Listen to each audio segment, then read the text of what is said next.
Hello students, देखिए last class में हम लोगों ने फोर मोमेंटम वेक्टर के बारे में पढ़ा था और फोर मोमेंटम वेक्टर के हम लोगों ने केसेस भी निकाल लिए थे। उससे मोमेंटम एनर्जी रिलेशन भी हम लोगों ने डिराइव कर लिया था। सही है। अब आगे हम लोगों को जो इसका चौथा पार्ट, फोर्थ पार्ट था, जो हम लोग बता रहे थे कि formulation of four momentum vector देखेंगे, जिसमें 4x4 का डिटर्मिनेंट हम लोग काम में लेंगे। तो हम लोग टॉपिक डालेंगे, यानी कि डी पार्ट जो था इसका वो है transformation of four momentum vector.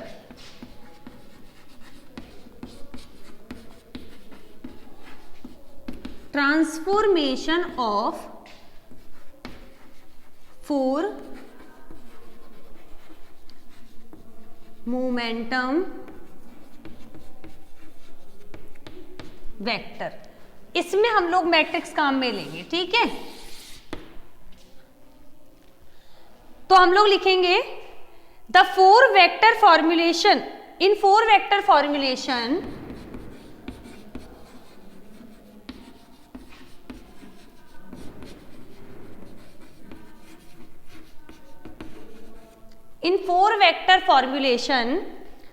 momentum can be written as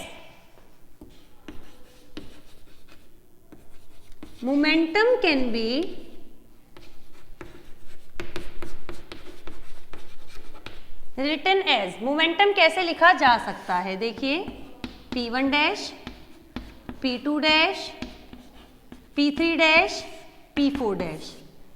किसकी फॉर्म में?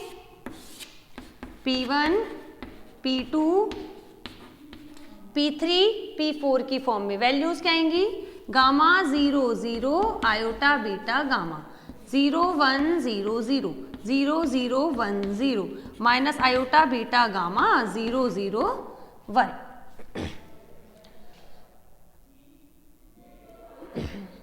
अब इसको हम लोग लिखेंगे कंपोनेंट फॉर्म में।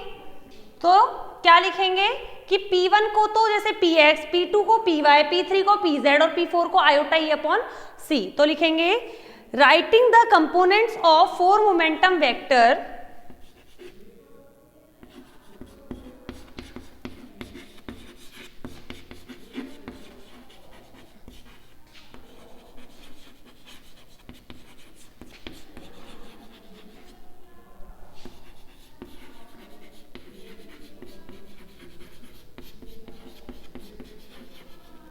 writing the components of four momentum vector in S and S dash frames।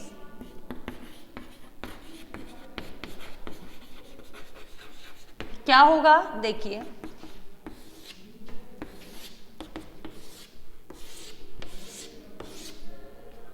क्या लिखेंगे? P1, P2, P3 की जगह तो Px, Py, Pz। तो यहां पे क्या आएगा? Px dash, Py dash, Pz dash, iota E dash upon C।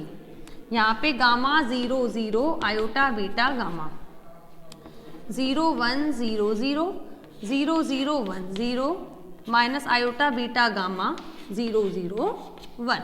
नहीं, गामा यहाँ पे Px, Py, Pz, iota E upon C। Note करो इसको, फिर हम लोग इसको इक्वेशन की फॉर्म में लिख देंगे।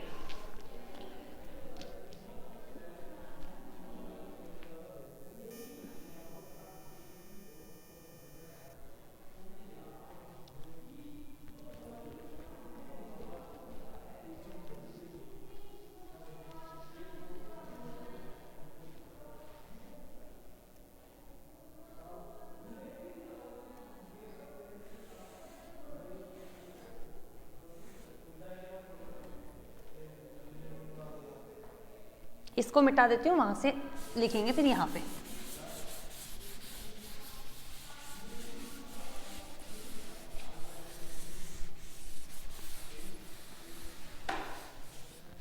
यहां से लिखेंगे इन इक्वेशन फॉर्म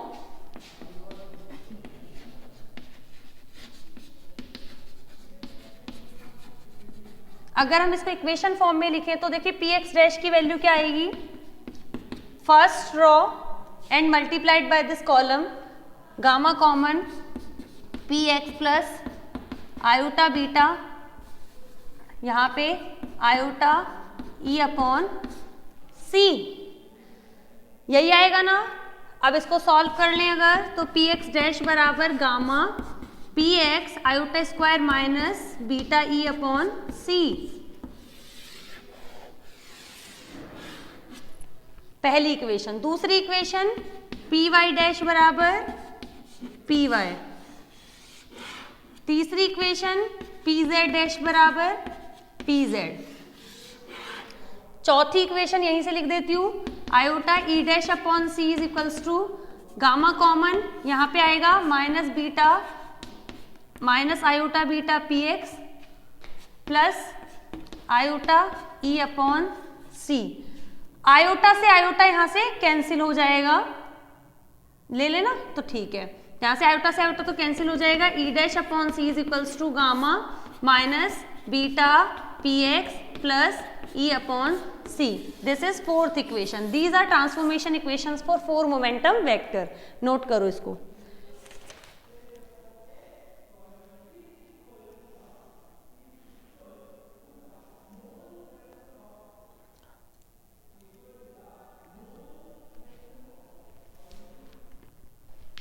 ये इक्वेशंस हैं 4 मोमेंटम वेक्टर की ट्रांसफॉर्मेशन इक्वेशंस।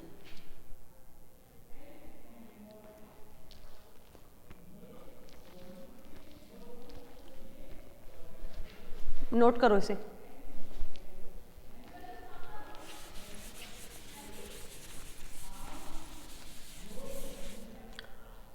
यहां लिख देना, these equations are transformation equations of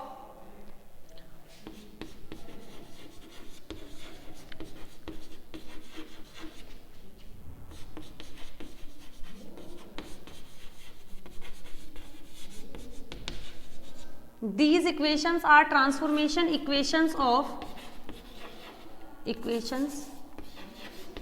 these equations are transformation equations of 4 momentum vector. 4 momentum vector की ये 4 इक्वेशंस हो गई। नोट करो इनको।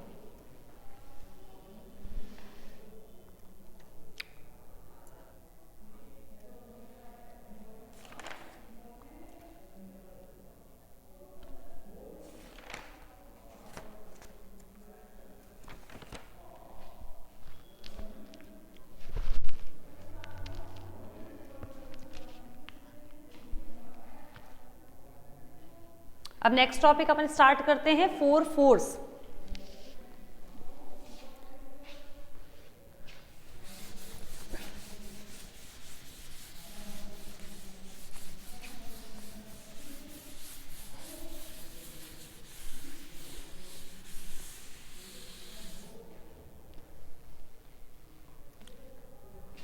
टॉपिक है 4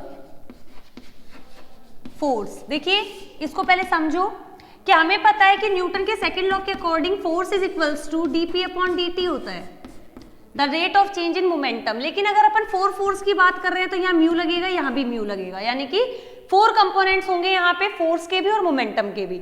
और दूसरी चीज यहाँ पे टाइम जो है वो भी प्रॉपर टाइम आता है टॉ, ध्यान रखना। तो यही होता है हमारे पास 4 force, the rate of change in 4 momentum with respect to proper time. तो लिखेंगे the rate of change of 4 momentum vector, the rate of change in 4 momentum vector, the rate of change in 4 momentum vector P mu with respect to proper time tau is defined as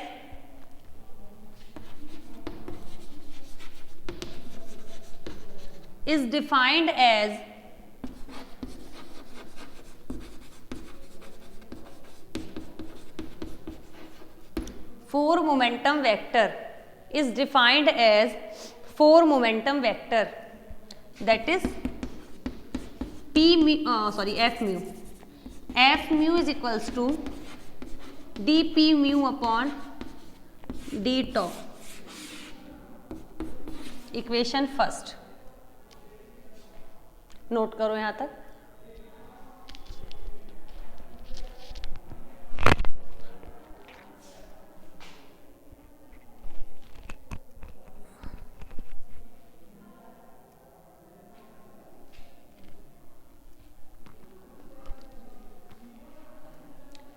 अब हमने क्या किया था, जो time dilation वाला topic था ना, उसमें अब हम लोगों ने क्या किया था, एज जो टाइम था वो proper time upon under root 1 minus U square upon C square होता था।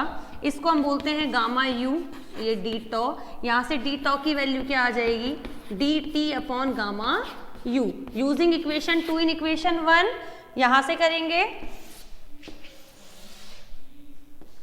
यूजिंग इक्वेशन 2 इन इक्वेशन 1 क्या किया, F mu is equals to D P mu upon D tau की जगह रख देंगे D T upon gamma U. तो gamma U ऊपर चला जाएगा, तो एफ म्यू क्या आ जाएगा, gamma U D P mu upon D T. यानी कि अगर टाइम डेरिवेटिव जो है वो टी आ जाए प्रॉपर टाइम टॉ की जगह, तो गामा यू से ये मल्टीप्लाई हो जाता है। This is the definition of 4 force. F mu is equals to gamma U D P mu upon D T.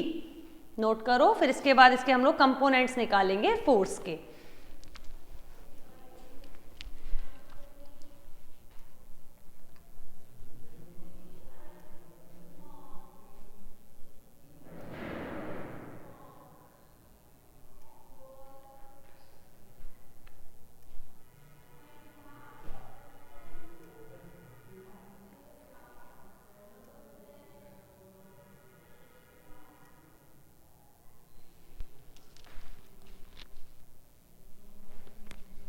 आगे करते हैं, अब कंपोनेंट्स लिखेंगे फोर्स के। यहां से मिटा देती हूं इसको।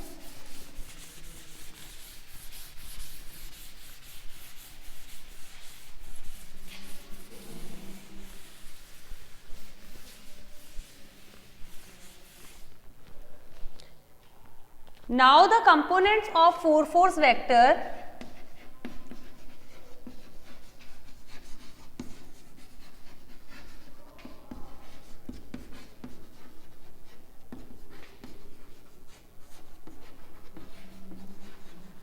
Now the components of 4 force vector, हम लोग F1 की वैल्यू निकालते हैं। वो क्या आएगा, gamma U D P one upon D T. यहाँ से इसको हम क्या लिख सकते हैं, D P one first component P X D T. The rate of change in momentum is equals to force, तो यहाँ पे आ जाएगा F, बट X क्यों आएगा, क्योंकि यहाँ पे पी एक्स है। ऐसे ही अगर हम F2 निकालें तो gamma U D P two upon D T बराबर gamma U D P Y upon D T बराबर gamma U F Y. F3 निकालें तो gamma U D P three upon D T, यानी gamma U D P Z upon D T बराबर gamma U F Z. और अगर अपन लोग F4 की बात करें तो gamma U D P four upon D T, और डी पी फोर की जो वैल्यू होती है वो होती है आयोटा ई अपॉन सी। यहाँ से कॉमन क्या आएगा, आयोटा अपॉन सी बाहर आ जाएगा, कांस्टेंट है, तो gamma iota gamma U upon C, यहाँ पे D E upon D T. ये जो हैं ये सारे, ये इक्वेशन है थर्ड, जो कि कंपोनेंट्स है फोर्स के। First component is gamma U U X, second one is gamma U U Y F Y, third component is gamma U F Z, and fourth component is iota gamma U upon C D E upon D T. Note करो इसे।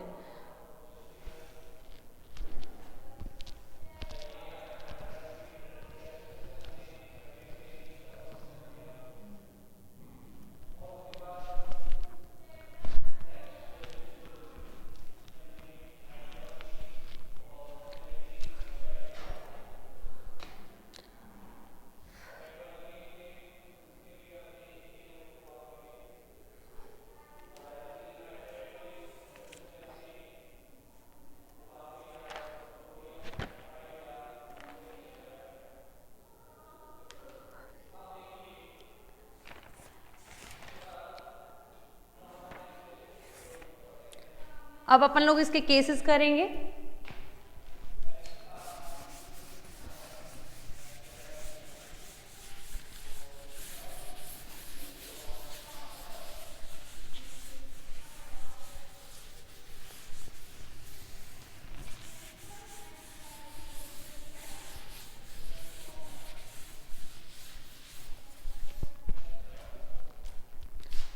अब ए part है इसका,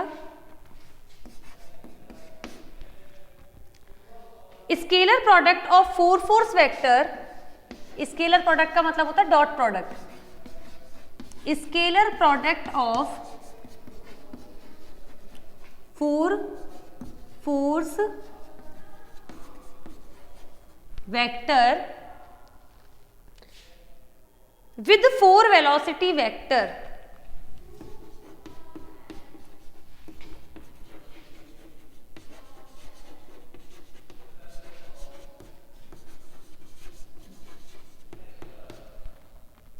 scalar product of 4 force vector with 4 velocity vector.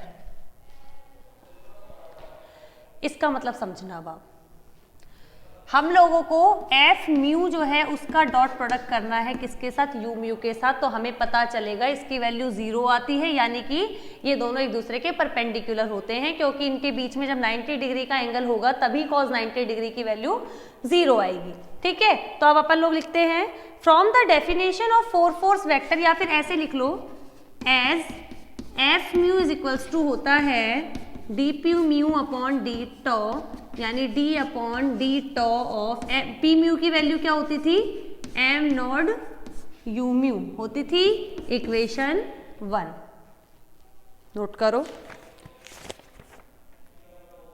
Taking scalar product of F mu with velocity U mu. अब इतनी हिंदी लिखने की आपको कोई जरूरत नहीं है, इतनी थ्योरी लिखने की, डायरेक्ट हम लोग इस पर डॉट प्रोडक्ट को अप्लाई करवाते हैं।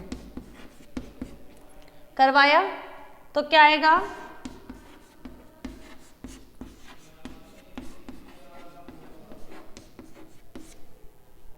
ये आ जाएगा।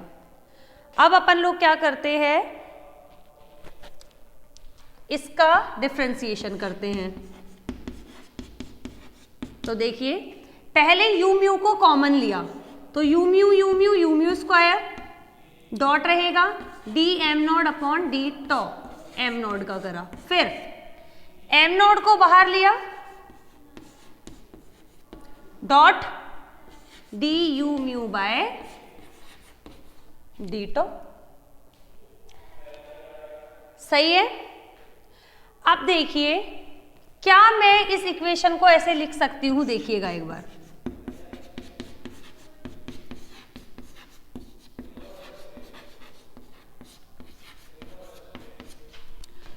Half M nought D upon D tau U mu square. Is it possible? Yes it is, because इसका आप डिफरेंशिएशन करते हो तो यू म्यू स्क्वायर का आएगा 2 यू म्यू, 2 से 2 कैंसिल और यू म्यू आ जाएगा, बाकी D U mu by D tau same रहेगा। ठीक है, तो यहां तक हम लोगों ने इसको कर लिया। अब समेशन लेंगे you mu dot F mu, तो यहां वाले में देखिए समेशन आएगा किस पर, यू म्यू स्क्वायर के ऊपर। क्यों? क्योंकि D M nought upon D tau पे कोई भी ऐसी चीज नहीं है जिस पर समेशन किया जा सके। यहां तो म्यू है तो म्यू की वैल्यू 1 2 3 4 करके समेशन कर सकते हैं। आगे हाफ एम नॉड पर कोई समेशन नहीं आएगा, समेशन आएगा इस पर। अब हमें क्या पता है, हमने जब यू म्यू स्क्वायर के लिए जब समेशन निकाला था तो उसकी वैल्यू आ रही थी -c स्क्वायर, हमें पहले से पता है। तो हम लोग क्या करते हैं, इस पर रख देते हैं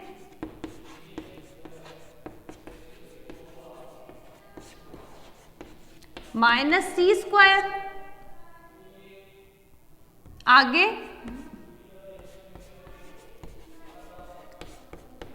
ये d अपॉन डी टॉ आएगा ना, यहाँ पे था d अपॉन डी टॉ, समेशन इसके साथ लगाएंगे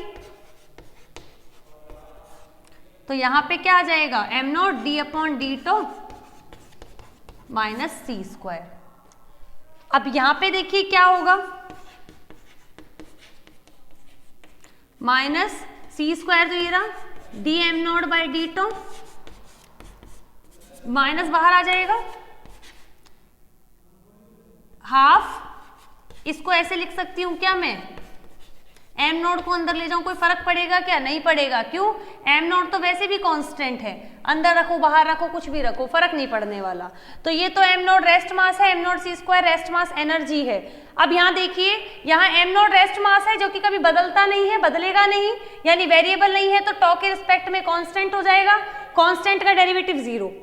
एम नॉट सी स्क्वायर भी रेस्ट मास एनर्जी है, रेस्ट मास एनर्जी भी नहीं वेरी करती है, नहीं बदलती है, तो वो भी कांस्टेंट, तो कांस्टेंट का डेरिवेटिव 0। तो यहाँ पे मैं लिखवाऊंगी अभी, इक्वेशन सेकंड डाल लो इसको और यहाँ तक नोट कर लो एक बार।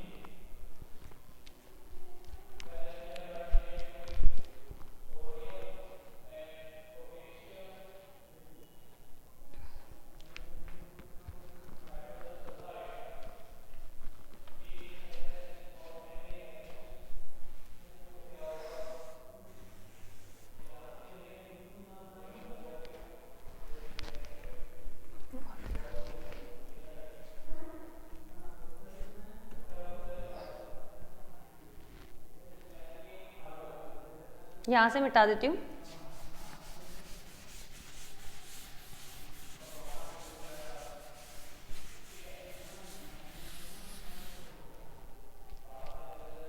क्या करेंगे, as rest mass M naught and rest mass energy M naught C square are constants, then D by D tau of M naught ये भी 0 and D by D tau of M naught C square ये भी 0। Then from equation second summation U mu dot F mu equals to क्या होगा, दोनों 0 तो 0, ये 0 कब होगा कि यू म्यू और एफ म्यू एक दूसरे के क्या रहे, परपेंडिकुलर रहे। नोट करो यहां तक, इससे आगे एक लाइन लिखवानी है वो लिखवा देंगे।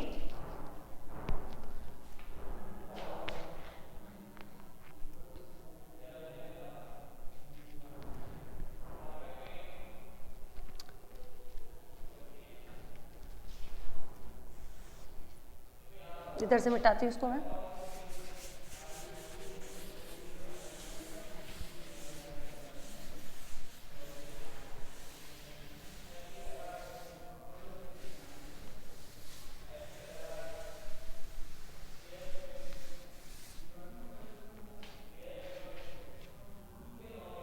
लिख देंगे इस आंसर में, दिस इक्वेशन या it shows that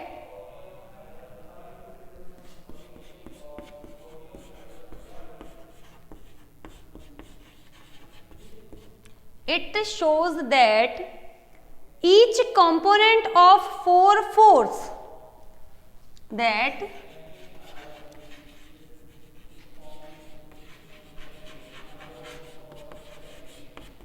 each component of 4 force या each component of F mu will be perpendicular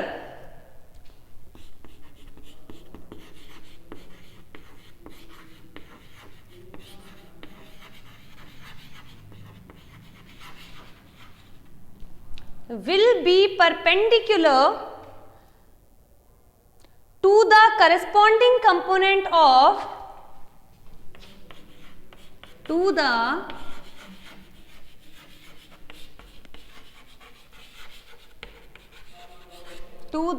corresponding component of u mu. Done.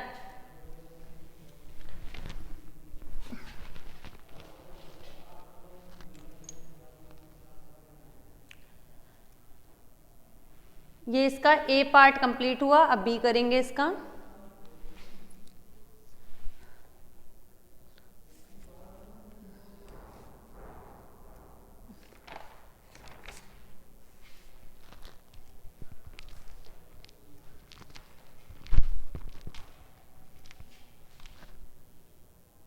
अब इसका बी पार्ट करते हैं, फोर्थ कंपोनेंट निकालते हैं फोर्स का।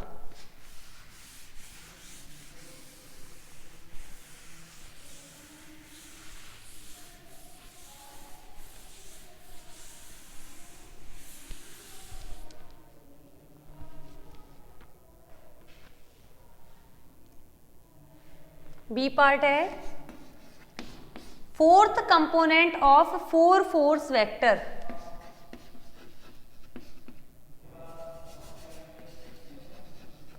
Fourth component of 4 force vector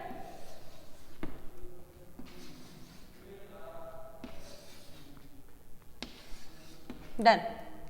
करते हैं इसको।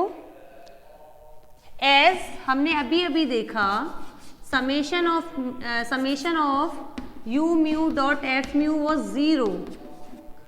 कंपोनेंट्स रखें u1 f1 plus u2 f2 plus u3 f3 plus u4 f4 equals to 0।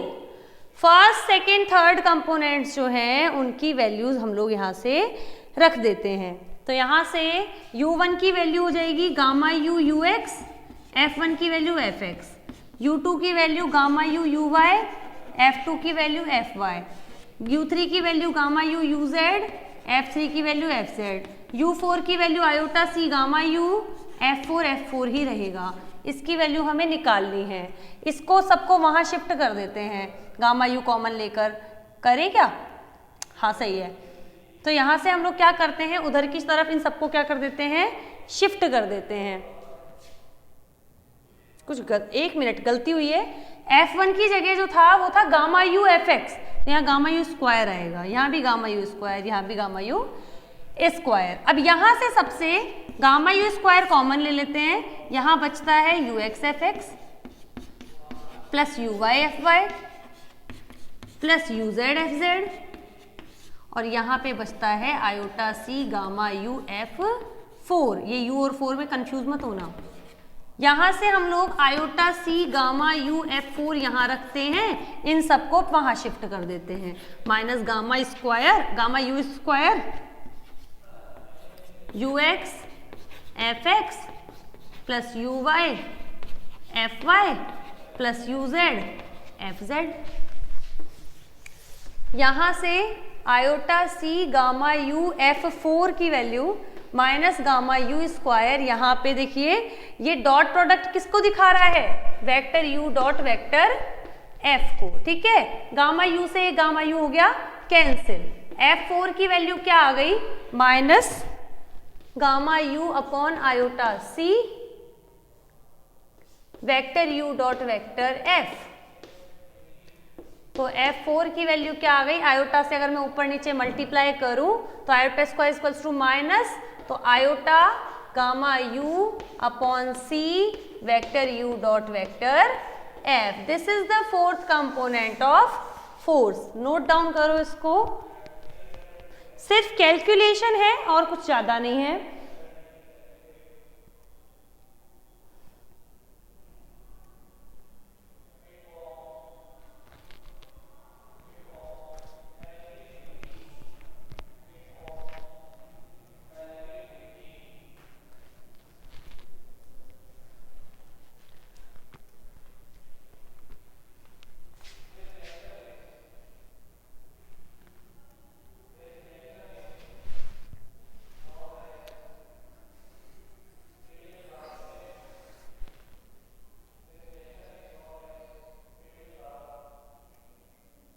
Note कर लो फटाफट इसको।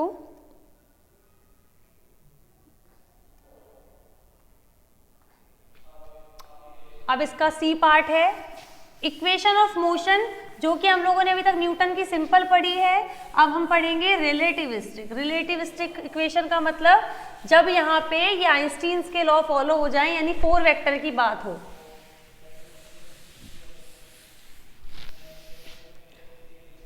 सी पार्ट है इसका, रिलेटिविस्टिक इक्वेशन ऑफ मोशन।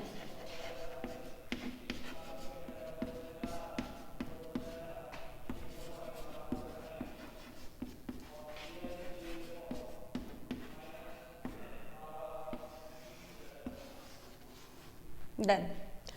इसमें लिखेंगे हमें पता है इक्वेशन ऑफ मोशन के अकॉर्डिंग एफ म्यू की वैल्यू होती है dp mu upon D tau, यानी कि d अपॉन डी टॉ, और p म्यू की वैल्यू होती थी m नॉट u म्यू। अगर मैं इसमें से मास को कांस्टेंट मान के बाहर निकाल लूं तो यहां आएगा du mu upon D tau. u mu क्या होता है? The rate of change in displacement, तो m not d upon D tau, और u म्यू की जगह क्या आ जाएगा? dx mu upon D tau.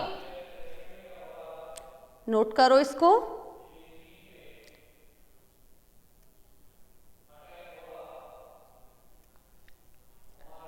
Equation इसको दे देते हैं हम लोग फर्स्ट, बट हमने अभी अभी देखा था, बट एज dt की वैल्यू थी D tau upon under root 1 minus U square upon C square, जिसकी वैल्यू थी गामा यू, ये था गामा यू। यहां से डी टॉ की वैल्यू आ गई D T upon gamma U, using equation 2 in equation 1।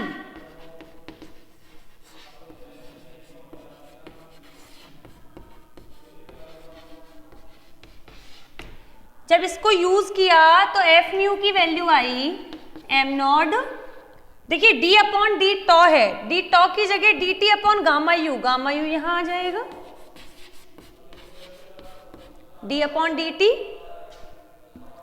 यहां से निकाले तो D X mu, D tau की जगह क्या आएगा? गामा यू डी टी आएगा कि नहीं आएगा? तो गामा यू यहां से निकल जाएगा का क्या बाहर, तो यहां से इसकी जगह क्या आएगा? Gamma U D T, gamma U आ जाएगा यहाँ पे बाहर, और यहां आ जाएगा D X mu upon D T. Note करो यहां तक, गामा यू बाहर, D X mu upon D T.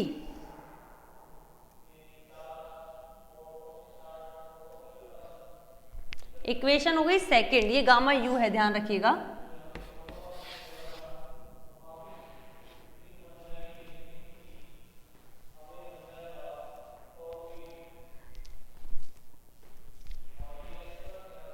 Sorry, equation 3 है ये, इक्वेशन 3 को अपन कंपोनेंट फॉर्म में लिख देंगे।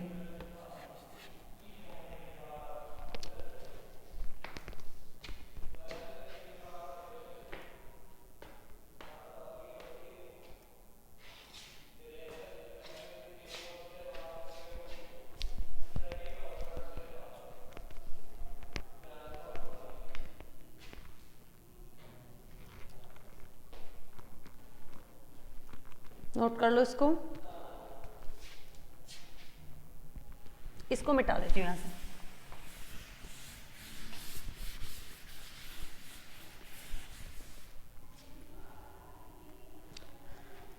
तो यहां से इन कंपोनेंट फॉर्म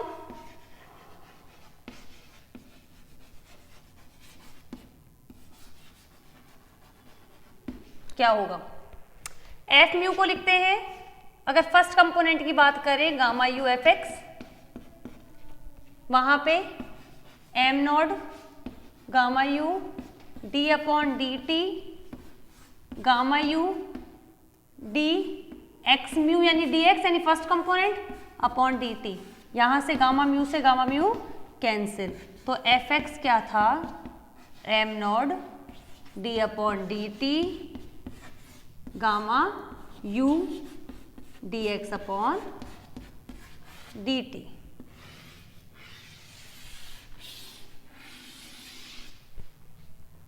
एफ एक्स बराबर M not D upon D T gamma U D X upon D T. अगर सिमिलरली हम लोग यहां से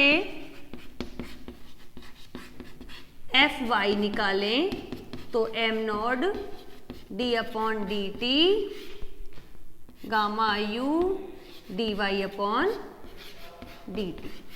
और ऐसे ही अगर हम लोग एफ जेड निकालें तो M not D upon D T gamma U D Z upon D T.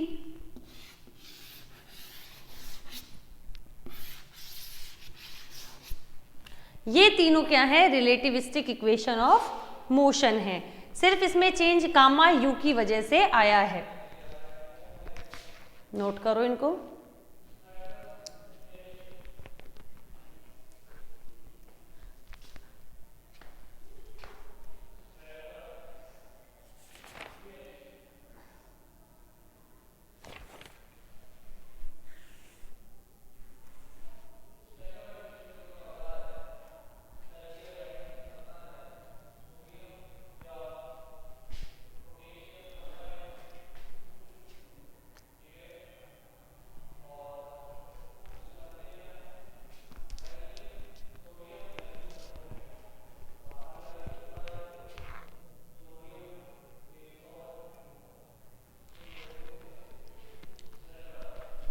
तो अब ये अपना 4 फोर्स हुआ। अब नेक्स्ट क्लास में हम लोग लॉरेंज जो फोर्स होता था, लॉरेंज फोर्स क्या कब लगता था, कैसे अप्लाई होता था, वो बताते हैं। देखिए लॉरेंज फोर्स ऐसे होता था, याद हो तो आपको, कोई एक चार्ज था Q और उस पर इलेक्ट्रिक फील्ड भी अप्लाई हो रहा है और मैग्नेटिक फील्ड भी अप्लाई हो रहा है, और उसकी वजह से ये जो पार्टिकल था ये किसी ना किसी वेलोसिटी से मूव कर रहा था। अगर x डायरेक्शन में इलेक्ट्रिक फील्ड लगे, y डायरेक्शन में मैग्नेटिक फील्ड लगे, तो z डायरेक्शन में पार्टिकल मूव करने लगता था, तो उस पर जो फोर्स लगता था वो इलेक्ट्रिक फील्ड की वजह से जो फोर्स लग रहा था, इलेक्ट्रिक फोर्स, और मैग्नेटिक फोर्स के बराबर हुआ करता था। इलेक्ट्रिक फोर्स होता है Q ये वाला, और मैग्नेटिक फोर्स होता है Q vector V cross vector B। यहां से Q कॉमन लेते थे तो vector E plus vector V cross vector B। और ये जो फोर्स हुआ करता था इसे हम बोलते थे कौन सा force? Lorentz force. Lorentz force बोलते थे। लॉरेंज फोर्स कब लगता है? जब पार्टिकल एक ऐसे फील्ड में मूव कर रहा हो जिस पर इलेक्ट्रिक फील्ड भी लग रहा है और मैग्नेटिक फील्ड भी लग रहा है, दोनों परपेंडिकुलर डायरेक्शन में लगते हैं, और उन दोनों के भी परपेंडिकुलर डायरेक्शन में वो पार्टिकल मूव करता है। तो इसके लॉरेंज फोर्स के लॉरेंज फोर्स जो है उसमें 4 वेक्टर फॉर्मुलेशन हम लोग देखेंगे कि लॉरेंज फोर्स में 4 कंपोनेंट कौन कौन से होते हैं, तो वो हम लोग नेक्स्ट क्लास में देखेंगे।